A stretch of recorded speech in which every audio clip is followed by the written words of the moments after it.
শীতকাল বা হোক বা গরমকাল, সারা বছরের একটা খুব ভালো মানে হেলদি যদি খাবার বলা যেতে পারে লিট্টি।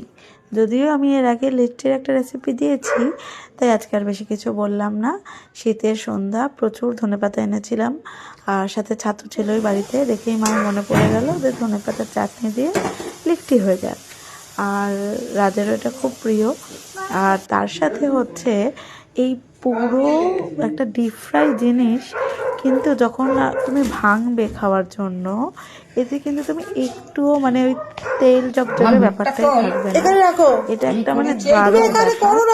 আর সবার শেষে হচ্ছে যে কে শেফ, শেফ না দেখালে চলে, একজন মা উতলা হয়ে উঠেছে। আর এই হচ্ছে আমাদের লিট্টি এক্সপার্ট।